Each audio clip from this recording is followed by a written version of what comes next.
Les résultats de la réalisation de l'évaluation de l'outil IMET, Integrated Management Effectiveness Tool, sur les aires protégées Fazao Malfakassa, Abdoulaye et Togodo, ainsi que sur les aires conservées à Libye 1 et le complexe des mares à Fito d'une part, et ceux de l'indice ponctuel d'abondance IPA des oiseaux dans les 3 aires protégées submentionnées d'autre part, ont été partagés les 3 et 4 avril 2025 à Lomé. Il s'agit d'un atelier de restitution qui a réuni les parties prenantes impliquées dans la mise en œuvre du projet par le CC+.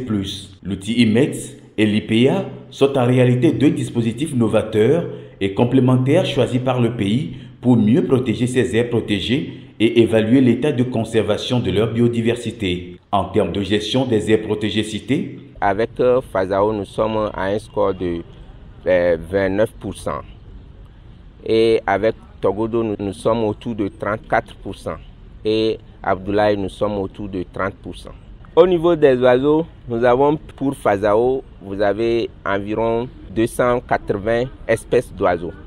Et nous estimons environ 30 espèces migratrices qui quittent l'Europe pour venir s'installer en période d'hiver.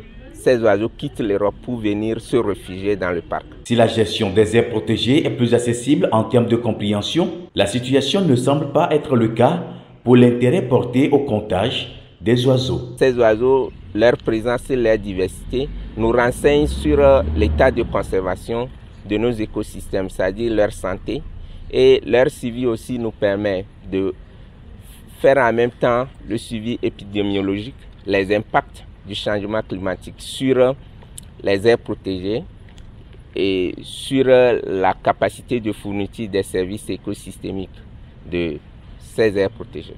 Pour le secrétaire général du ministère de l'Environnement et des Ressources forestières, à l'ouverture des travaux, ces résultats permettront d'avoir une idée claire de ce qui est réellement fait des fonds alloués à la gestion des aires protégées cibles.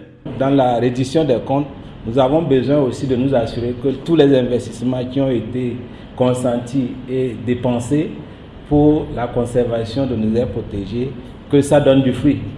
Il faut quand même savoir que les performances, en tout cas les indicateurs bougent. Et donc c'était vraiment important que nous puissions faire l'état de référence.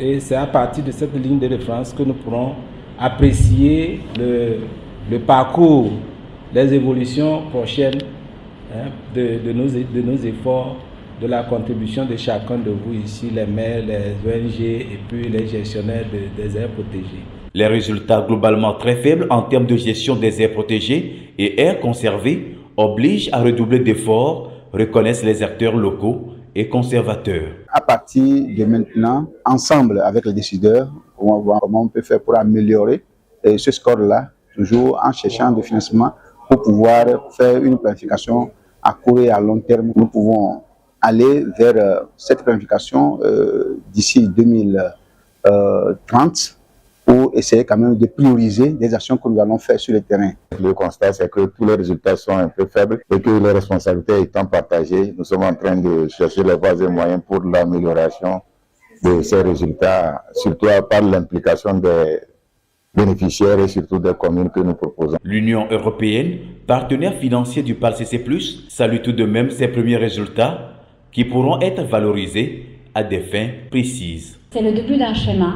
C'est la première fois qu'on vous utilise IMET. Peut-être il y a une reprise en main de questions d'AVIFON, mais il y a du chemin à parcourir ensemble sur ces domaines-là. Et pourquoi pas ne pas le valoriser? Vous avez quelque chose qui s'appelle la quinzaine de l'environnement ici au Togo, c'est votre quinzaine de l'environnement. Peut-être à voir comment on peut renforcer aussi la valorisation de notre partenariat dans ces contextes-là. Peut-être valoriser aussi le choix d'IMET. Nous avons à la délégation contacté le JRC. Nous avons informé le JRC que le Togo est en train d'utiliser l'outil qu'ils ont développé. Ils étaient très contents. La validation des bases de données et analyses par ces participants permettra à moyen et à long terme de promouvoir l'usage des informations recueillies dans les stratégies de gestion à venir, le renforcement au plan national des 2 dispositifs adoptés, sans oublier le développement de l'écotourisme ornithologique en ce qui concerne l'indice ponctuel d'abondance des oiseaux.